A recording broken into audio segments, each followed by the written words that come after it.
Okay, so for assignment 2, I've chosen to focus on The Acid Test by Elmer Mendoza, the most recent work we have focused on in this course. And right off the bat here, I include an image of the cover of the novel, which depicts Myra or Roxana. I may use those two names interchangeably. And Myra is definitely one of the most influential characters in the novel, and I will devote a lot of this presentation to discussing her relationship with Lefty Mendieta. And the title of my presentation is Filling the Void, the Influence of Lefty Mendieta's Past in the Acid Test.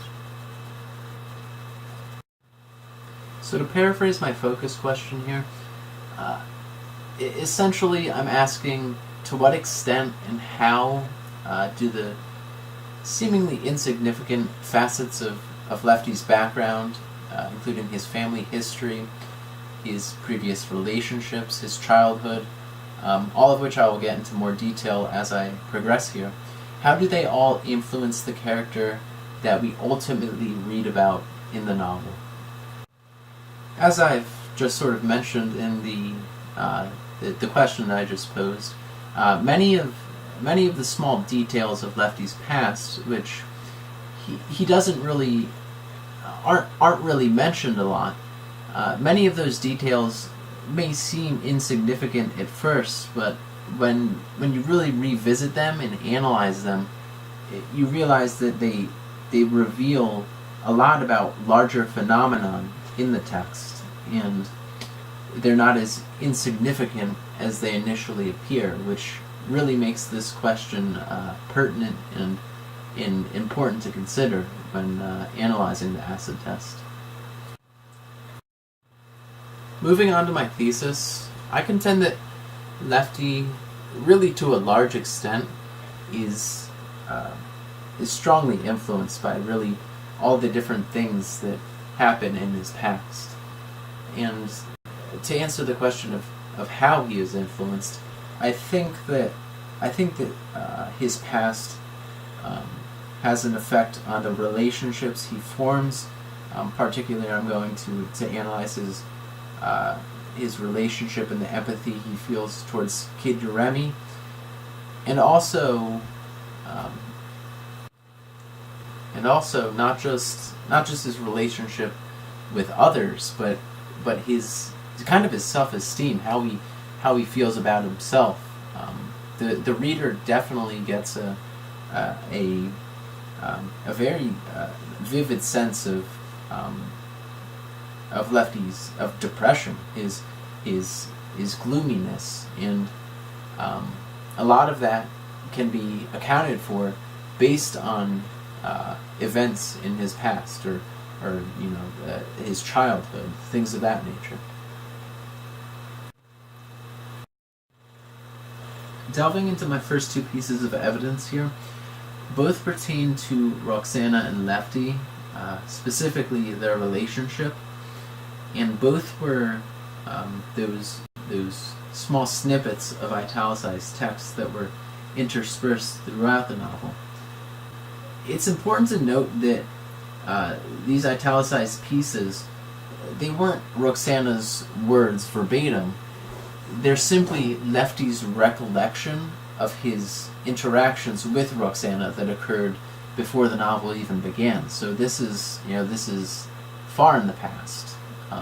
It's of course it's not Lefty having a conversation with Roxana. It's just what he remembers. What he remembers took place, and the reader doesn't really know whether it's completely true or not. But looking at this first quotation here, police usually have an air of cruelty about them that speaks of who they are, but you look so normal. And that was on page 28, which is, of course, the first 10 to 15 pages of the novel. The first couple pieces of this italicized text and all that follow show how endeared Roxana and how grateful she is for Lefty. As though she puts Lefty on a pedestal that the reader is led to believe that Lefty is something out of this world in Roxana's mind. And of course, someone who gets that much attention, who feels that special, is going to rave about it. You know, Lefty has these recollections, and he's kind of proud of them. And these recollections, they're in stark contrast to Lefty's depressed nature. The reader undoubtedly gets a sense that Lefty isn't really in a good place. The novel starts with him nearly committing suicide, but these pieces of italicized text really kind of, I don't know the way to put it, but they offer a kind of stability. They're Lefty's lifeline. Whenever Lefty is questioning, what's his purpose, he's a lame cop. The cops in Mexico never aren't able to solve any mysteries. He just feels depressed, down.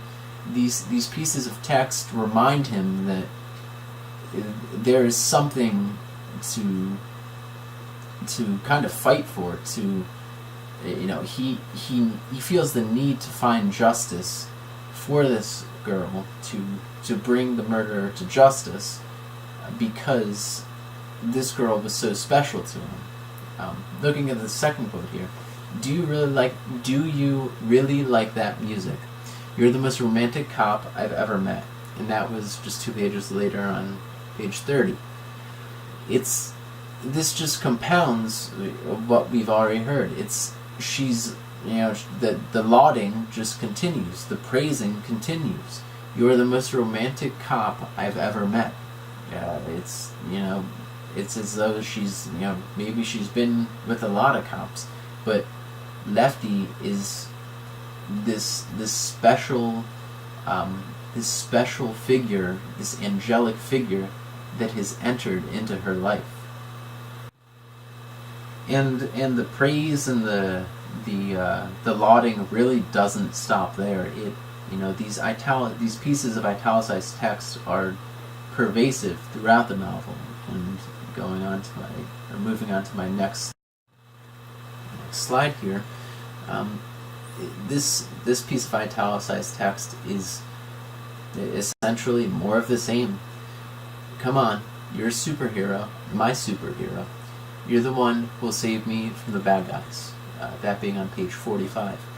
It's more of the same. It's lauding, it's praise, and in this instance, it's comparing Lefty to a superhero. In that image I have right here in this bottom left-hand corner, Lefty is like Superman. He's the one who can swoop in and save a girl. The girl in this case being Roxana. It's mythical. It's just extraordinary how Lefty or how Roxana describes Lefty, how infatuated she is with Lefty, and it's significant, and it's directly supports my thesis, because Lefty is, Roxana leaves an indelible mark on Lefty, emotionally and physically. She was the most beautiful girl he had ever seen. So, in more ways than one, Roxana, leaves Lefty a different man. He isn't just any other cop. He isn't just the most romantic cop she's ever met. He is her superhero, and that is extremely significant in the context of the novel. So transitioning away from solely the italicized text, I've included here a quote that involves the reporter Carroz, and it goes, "Carroz looked at him and did not move. If it hurts so much, you'll never find the culprit. I'll find him, you'll see, even if he hides in the womb of his Horva mother. And I apologize for the vulgarity of this quote, but undoubtedly it underscores just how emotionally moved and affected Lefty is by Roxana, that he's willing to make a statement like this. It's vulgar, of course, and it just attests to how far Lefty is willing to go to find justice, to seek justice for Roxana. Lefty was that to that great of an extent influenced by Roxana in his past.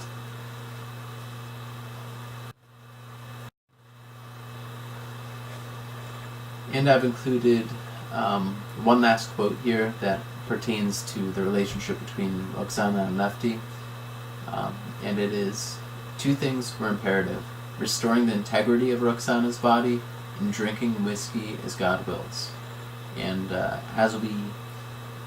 as we discussed in lecture, this was the very last sentence of the novel, and it was a really interesting way to end the book. Two things were imperative: restoring the integrity of Roxana's body and drinking whiskey as God wills.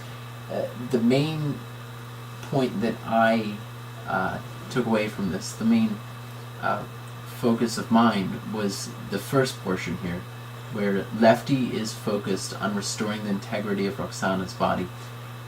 This relates back to my title, because once Roxana died, Roxana left a void in Lefty's life. I think that was made pretty clear throughout the novel. And in order to fill that void, Lefty felt the need to solve this case, to go out of his way, to do whatever had to be done to find the murderer, to bring Roxana justice. And the final piece of the puzzle, in a sense, was getting Roxana's nipple back to her body. That was how Lefty filled the void in his life. And ultimately, maybe Roxana's burial wasn't as illustrious as the image I have in the bottom right hand corner, but in Lefty's eyes, it was he had a sense of closure, because he was able to restore, he was able to do what the quote says. He was able to restore the integrity of Roxana's body. He filled the void in his life. In contrast to the more motivating factors of Lefty's past, there are definitely more subtle, albeit less mentioned, aspects of Lefty's background. One of them being Bardominos the priest from his childhood. This quote reads, "Mendieta felt bitter juices in his gut. Bardominos the priest crossed his mind like a dirty stain, and he shook his head, hurried his drink, signaled Escamilla for another round, and gave his attention to the crying man in front of him."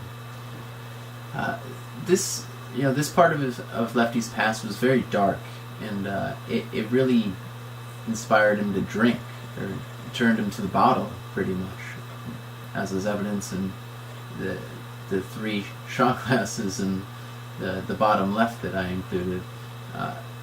There were aspects of Lefty's past, his abuse at the hands of Bardominos, that negatively, impacted him.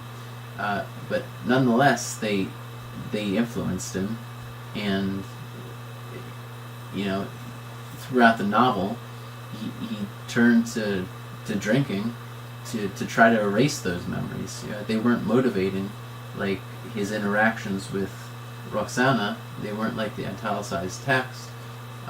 These parts of the novel were more definitely gloomier.